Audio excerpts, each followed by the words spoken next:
계속 읽어봅니다. 저주 가치에 극대화라. 공공의 복원과 시장의 요구, 이 두 가지를 함께 끌어안고 가기란 어려운 일이다. 현대를 지배하는 신자유주의 주장과는 달리 회사의 목표는 결코 대중이 원하는 목표와 일치하지 않는다.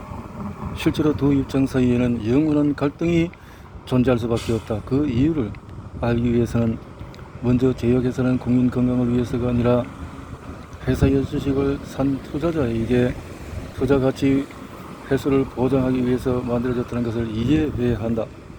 오늘날의 대기업들이 그렇듯이 제약회사 역시 앵글로색슨족의 문화에서는 동업조합의 의미가 있다. 동업조합, 그렇게 해야 한다는 거죠. 그런 의미에서 보면은 대기업에 부여된 사법적인 권한이 익명의 가면 뒤에서 계속 산업 관련 범법 행위를 해도 무방한 것처럼 여겨진다. 주식회사는 주주든 얼마든지 많은 이유를 얻을 수 있는 반면에 회사가 파산할 경우에 자신의 주식을 잃는 것 외에 별도의 피해는 없다. 다시 말해 회사가 위법 행위를 하더라도 주주들이 그에 대해서 책임지는 일은 없다는 뜻이다.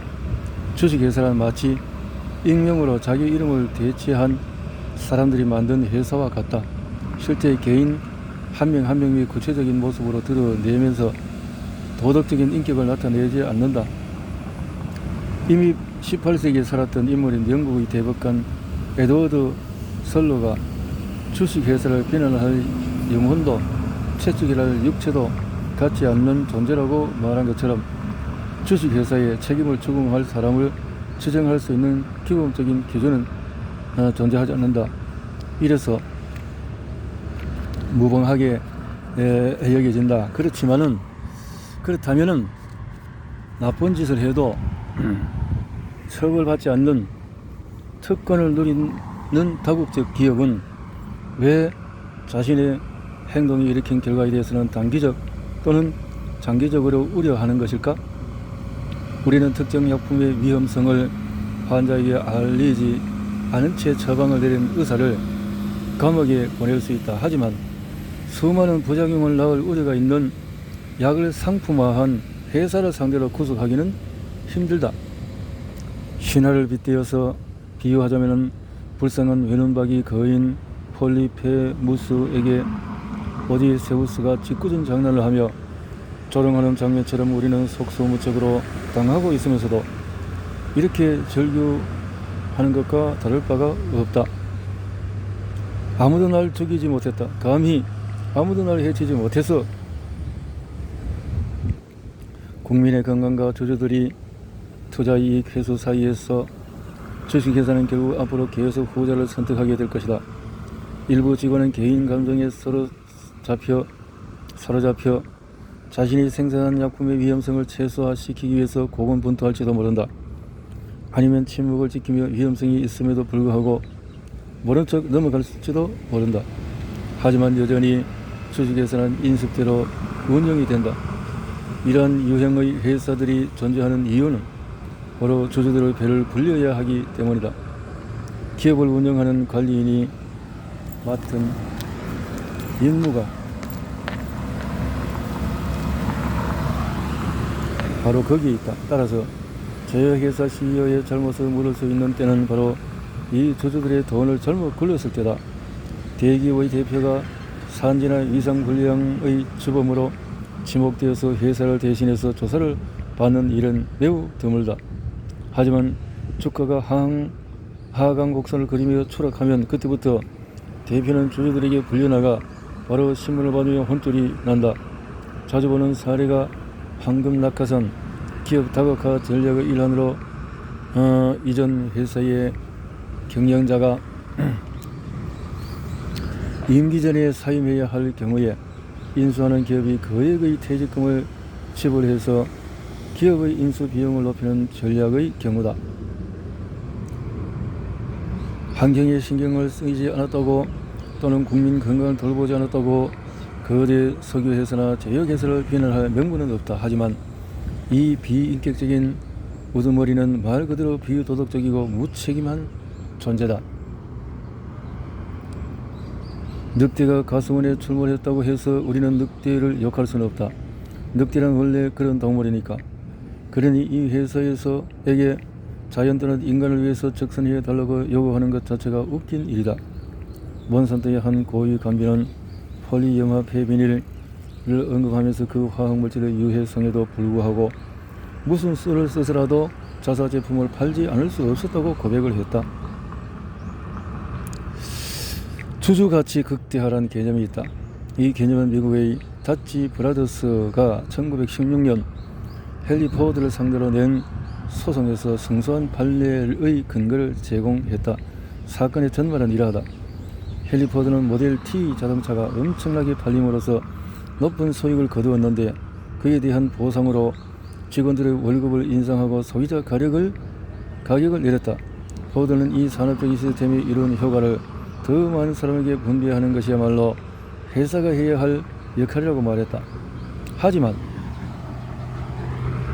포드 모터 컴퍼니 자산의 10%를 보유한 다치 브라더스로서는 이를 용납하기가 어려웠다. 결국 헨리 포드에게 자신의 몫을 요구하는 상황에 이르렀다. 다치 브라더스 입장에서는 주식회사란 주주의 이득을 챙겨 유지하는 것이 최우선 과제이므로 주주 아닌 다른 주체에게 그 혜택을 분배할 수 없다고 여긴 것이다. 물론 헨리 포드도 다치 브라더스의 주식으로 자선활동을 하겠다는 뜻은 아니었는데 장기적인 관점에서 회사의 이로운 일을 해야 함을 잘 알고 있었기 때문이다. 이렇게 다치 브라더스와 헨리 포드의 신경전이 이어지는 가운데 결국 사법권은 단기 이익을 쫓고 사회적으로 무책임한 모습을 보인 대기업의 편을 들었다. 대규모 주식회사에 적용되는 법이 그러했기 때문이다.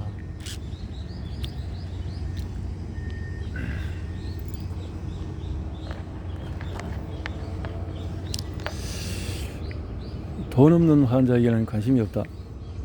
모든 심각한 위생 관련 스캔들이 이 같은 원칙에 입각해 처리되고 있다. 예를 들어서 개발도상국 국민이 건강 문제에 심각한 위협을 받고 있어도 제약산업은 그것을 해결하는 일에는 관심이 없다. 그들의 몫이다 이 말이죠. 거대 제약산업에는 공짜는 없다. 이렇게 등등 수면병 등등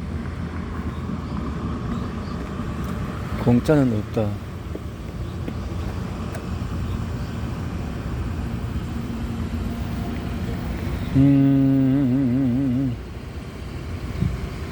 바니카 크림에 들어있는 활성물질 성분이 다름 아닌 에플로니틴이라는 사실이 밝혀졌다. 에플로니틴? 바니카 크림은 그렇게 2000년 미국 시장에 출시되었고 이듬해에는 유럽까지 확산이 되었다. 그토록 치료하고 싶지만 생산이 거부되는 바람에 비참하게 죽어가 있다고 폭로를 했다. 그래도 어쩔 수 없다. 바니카 크림이 세상에 나오지 않았다면 에플로니틴을 재생산할 명분도 없었을 것이다. 하지만 지금은 어쩔 수 없이 생산하게 된 거죠. 이 말은 마치 인간의 목숨을 구하는 일이 그들에게는 결코 바람직한 이유가 아니라는 것처럼 들린다. 돈 문제니까요. 반면에 이중잣대로 인종을 차별하는 경우는 찾아보기 힘들다. 왜냐하면 제약회사들은 서양의 빈민계층에게도 같은 원칙을 적용하기 때문이다. 2012년 11월 3일 미국의 머크와 다른 독일 제약회사 머크 KGaA가 그리스 국립병원에 납품해오던 항암치료제 얼비톡스의 공급 중단을 선언했다. 그리스가 IMF 위기로 재정난을 겪게 되면서 병원의 약품 비용을 지불하지 못했기 때문이다. 주가와 생명, 이 둘을 저울 양쪽에 올려놓고 있는 것과 무엇이 다르겠나. 매달 그리스 국립병원에 납품되는 얼비톡스의 총 금액은 병원당 약 1만 달러에 이른다. 그 덕분에 회사는 모든 병원에 납품된 항암 치료제로 10억 달러를 벌어들인다. 제약 산업 입장에서는 많은 부가가치를 창출해서 투자 이익의 회수율을 극대화시키는 약품을 연구 개발하는 것이 이치에 맞는 일이다. 현재 대기업들의 항암 치료에 개발열을 올리고 있는 것은 일단 효과만 인정받으면 약값이 천정부지로 치솟을 수 있어 지속적인 이득을 기대할 수 있기 때문이다. 이렇게 한 거죠. 패꾸르 보고서가 발표되고 국경 없는 의사협가 인간에게 꼭 필요한 약의 생산을 권장하는 캠페인을 벌이면서 약간의 변화는 이렇지만 근본적인 문제가 완전히 해결되었다고 말하기는 어렵다. 빌 게이츠 안에 멀린다와 만든 재단과 제약회사들이 일종의 자선활동기구를 만들어서 협력하는 일도 적극 추진했다.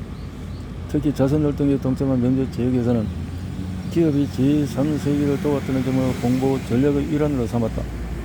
GSK의 비전을 담당하는 산해 부서가 찍은 동영상에는 GSK의 젊고 생기 넘치는 회장 앤드류 예티는 아프리카 우간다의 한 마을에 지원 사업을 펼치는 것에 자랑을 늘어놓았다. 이렇게. 하지만 여전히 제약회사의 주력 사업은 결코 빈곤국가의 질병치료제 연구 개발에 있지 않다. 가장 큰 이유는 알다시피 돈이 안 되기 때문이다. 그러나 유토피아 빈곤국가 사람들의 건강을 유지할 권리는 어째서 제약회사들은 비영리적인 목적으로 약품 개발을 하지 않을까? 돈이 안 되면 못한다는 거죠.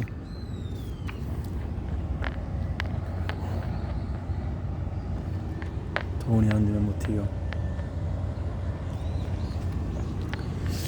의학의 대중화, 약품의 일상화. 챕터 2. 동네마다 주민의 지지를 받는 특정 인물이 있기 마련이다. 이를테면 의사들이다. 하지만 의사는 심신이 정상인 사람에게만 소용이 있다. 라고 이렇게. 돈은 부자의 전유물이다. 당연한 말이다. 좀 더 정확히 말하면 돈은 부유하고 건강한 사람의 집에 있다. 건강한 사람은 장기간 약을 복용할 수 있는 경제적인 여유가 되는 능력자라는 소리다. 제약산업의 확장을 가져온 원동력으로 항생제 제조가 활발해지면서 전염병 치료제로 사용되어서 질병 확산을 막는 데 일조한 반면에 항생제 생산에 너무 집중한 나머지 다른 약품 생산을 소홀히 하는 부작용을 낳기도 했다. 여기서 제약산업이 깨달아야 할 아주 중요한 교훈이 있다.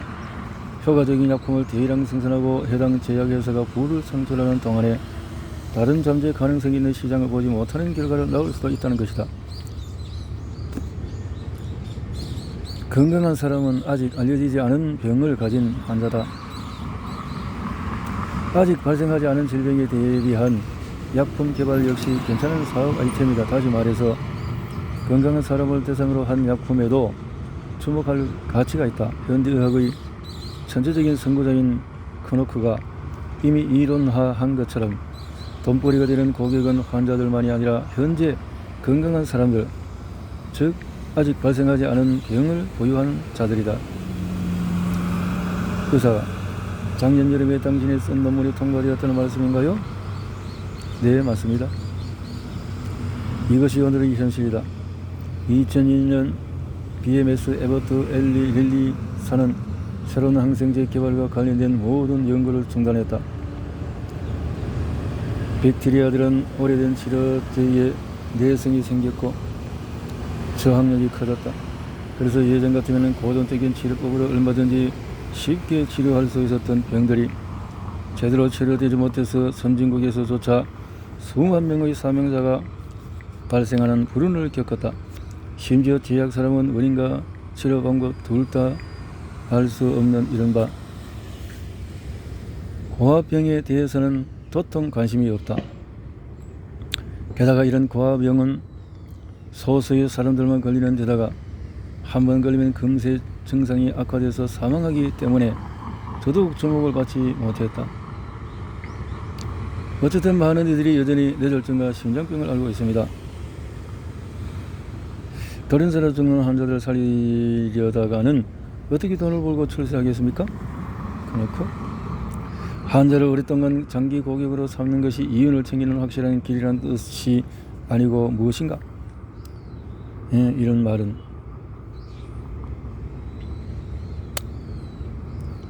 2000년 의학 및 식품회사인 아메리칸 홈 프로덕트는 심장마비 환자들의 회복제로 사용하던 이소프로테네놀의 생산을 전면 중단했다. 이 회사의 홍보 대변인이 설명했듯이 상업적인 측면에서 볼 때에 불가피한 결정이었다. 이소프로테네놀은 사람의 생명을 살리는 데 공헌했지만 1회 사용에 그친다는 단점이 있었다. 한번 살리면 끝이니까 이런 것은 돈 안 된다. 지난 30년대 제약회사는 생명에 지장이 없는 질환과 관련된 약품 개발에 전력을 쏟았다. 소비자들이 오랫동안 거의 일생 동안 복용해도 되는 약에만 관심이 있는 것이다. 여기에는 당뇨병, 천식, 관절염, 역류성 비염, 만성적인 통증, 불면증, 알레르기, 폐경 증상 외에도 과체중, 골다공증, 높은 콜레스테롤 수치, 동맥경화, 불안, 우울증 같은 정신적인 질환도 포함이 된다. 앵글로색슨족은 이런 문제를 결코 치료가 쉽지 않은 일상의 문제로 보고 환자는 하루에 1에서 2알씩 습관적으로 계속 복용해야 한다고 생각했다. 그렇게 되면 제약회사 입장에서는 지속적인 수입을 보장받을 수 있다. 크노크: 저는 진찰 자체는 별 관심이 없습니다. 진찰이 그물로 물고기를 잡는 것이라면 본격 치료는 양어장을 키우는 것과 같거든요. 예를 들어 치료 과정을 말씀드리죠. 10월 초에는 정기적으로 치료를 받으러 병원에 오는 환자 수가 0명이지 않았습니까? 하지만 10월 말에는 상황이 바뀌어서 32명, 11월 말에는 121명까지 늘어났습니다. 그리고 12월 말에는 245에서 250명의 치료를 받았지요. 선진국 제약시장이 출시돼서 유통되는 약품 대다수는 심각한 질병의 치료제가 아닌 대부분 건강 악화를 예방하는 약, 조직기관의 원활한 기능을 촉진하거나 활동성을 최적화시키는 보조제 역할의 약들이다. 항암제를 제외하고 2008년에 전세계에 가장 많이 팔린 의약품 품목 1위에서부터 5위까지 살펴보면 이렇다. 향정신성 의약품은 항우울제, 정신병 치료제, 발프로에이트 성분이 든 항간질제, 콜레스테롤 수치를 줄여주는 스타틴, 천식 치료제, 당뇨병 치료제, 역류성 위험을 막는 위궤양 치료제, 이런 것이 다 돈이 됐다. 이 모든 약품은 규칙적으로 복용해야 하며 처방약을 먹었다고 완치를 기대할 수가 없다. 다만 환자는 이 약을 추종하는 신봉자가 될 뿐이다. 환자는 완치를 위해서가 아니라 더 악화되지 않는 것을 위안으로 삼으며 해당 약을 복용한다. 마치 마약 중독자처럼 하루라도 그 약을 먹지 않으면 금단 증상이 생기는 시기다. 결국 약품과 건강을 대하는 제약회사의 입장은 우리가 일반적으로 알고 있는 의학과는 큰 차이가 있다.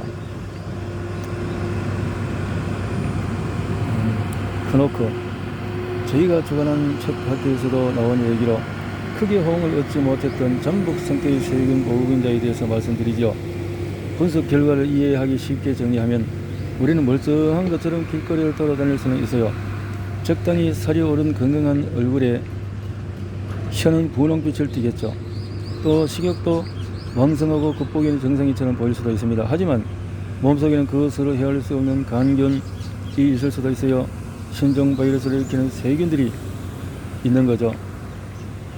각종 다양한 이론과 경험으로 무장한 저는 누구든 세균 보균자일 수 있다고 의심할 수밖에 없습니다. 크노크의 주장은 우리가 사는 세상과 딱 맞아떨어진다.